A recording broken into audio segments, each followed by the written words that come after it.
Hello दोस्तों, मेरे channel पे आपका स्वागत है। तो हमारी यूपी ट्रिपल एस सी पेट की हिस्ट्री की सीरीज में यह है हमारा 9th वीडियो। इस 9th वीडियो में हम लोग पढ़ने वाले हैं हर्षवर्धन के बारे में।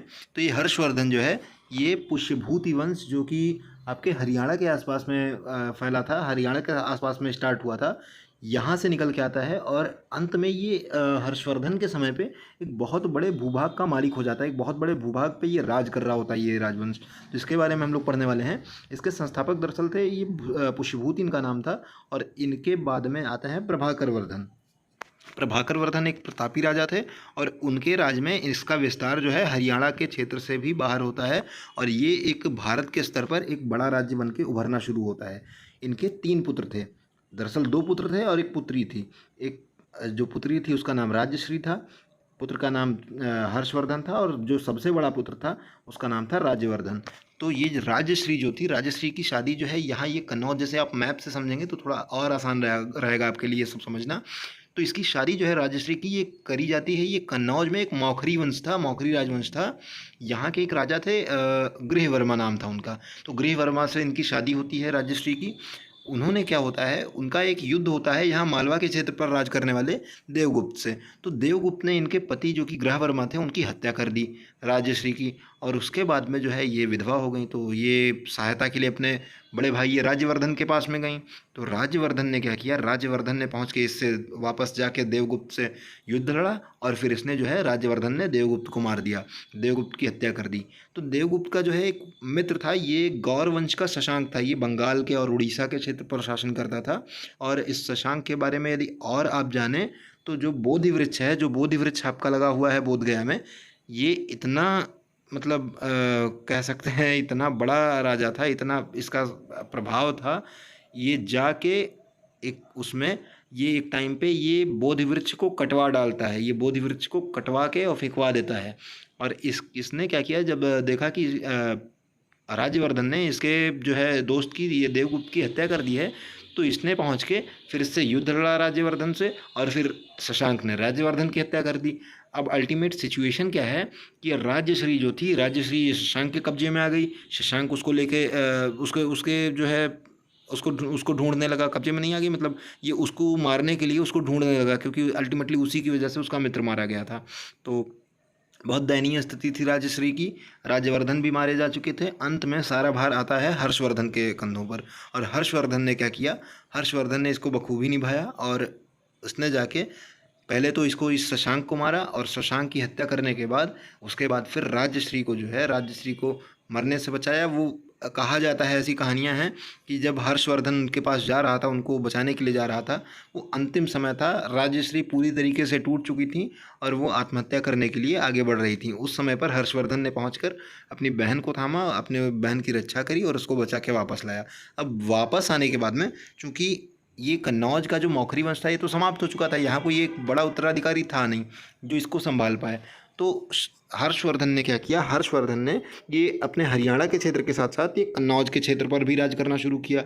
और ये जो देवगुप्त का क्षेत्र था, क्योंकि राज्यवर्धन ने देवगुप्त की हत्या कर दी थी और वहाँ भी कोई बहुत बड़ा पावरफुल रूलर था नहीं, तो उसका भी क्षेत्र जो है ये हर्षवर्धन ने बहुत आसानी से जो है अपने कब्जे में कर लिया।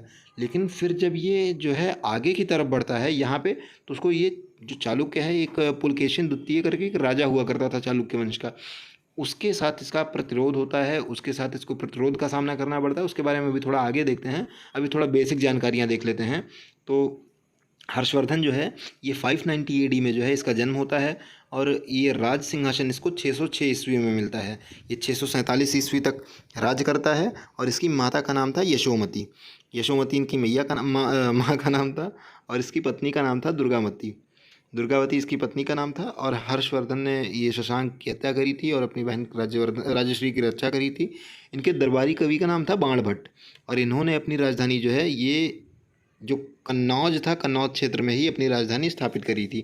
इसके बाद फेनसांग जो है, फेनसांग ये एक चीनी यात्री था ये भी, और ये इसी के समय में इसके दरबार में आया था। इसने सी यू की नाम की एक पुस्तक लिखी है, उसमें इसका काफ़ी जिक्र है हर्षवर्धन का। और भी जो है साउथ के काफ़ी सारे स्टेट्स का जिक्र है, वो आप जब हिस्ट्री ब्रॉड में कभी पढ़ाऊँगा आपको तो उसमें ज़रूर बताऊँगा उसको। इसके बाद फिर ये जो है भारत में 630 से 645 AD तक रहता है। और हर्षवर्धन के बारे में एक फैक्ट है कि आप याद रखेंगे कि ये कन्नौज में विशाल धर्म सम्मेलन का इसने एक बार आयोजन किया था, जो बहुत प्रसिद्ध है और काफ़ी सारे जगहों पर इसका जिक्र भी मिलता है। हर्षवर्धन प्रत्येक 5 वर्ष पर जो है ये प्रयाग संगम पर, जो प्रयागराज का आपका संगम है, वहाँ पर महामोक्ष परिषद का आयोजन करता था। वहाँ पे काफ़ी सारा ये दान पुण्य भी करता था और काफ़ी बड़े बड़े लोग जो बहुत ज्ञानी संत थे वो वहाँ पे आया करते थे। इसके बाद देखते हैं इसके कुछ नाटक हैं जो काफ़ी फेमस रहे हैं।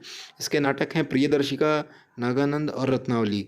हालांकि हर्षवर्धन के नाटकों के बारे में कहा जाता है कि इसने किसी और की रचना को चोरी से जो है अपने नाम से प्रकाशित करवाया था और ये इसकी नहीं है, लेकिन फिर भी अगर क्वेश्चन पूछा गया है तो आपको लिख के आना है।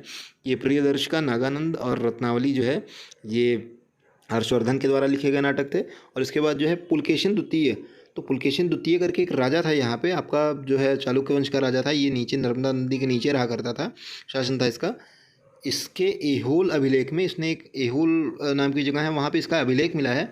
उसमें इस बात का वर्णन मिलता है कि इसने इस हर्षवर्धन को इस नर्मदा नदी के किनारे एक युद्ध हुआ था जब ये अपना एक्सपीडिशन कर रहा था, उसको अपने राज्य को एक्सपैंड करने की कोशिश कर रहा था हर्षवर्धन। उसको इसका सामना करना पड़ता है नर्मदा नदी के किनारे और अंत में पुलकेशिन द्वितीय जो है उसको हरा देता है।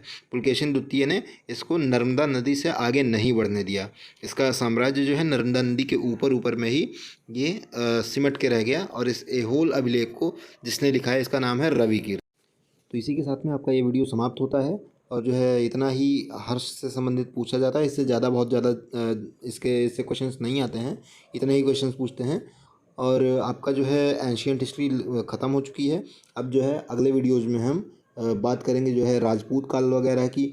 उसके बाद हम अपना सल्तनत काल और जो आगे का मुग़ल वंश करके फिर आगे बढ़ेंगे हम लोग अपने हिस्ट्री में मॉडर्न हिस्ट्री की तरफ।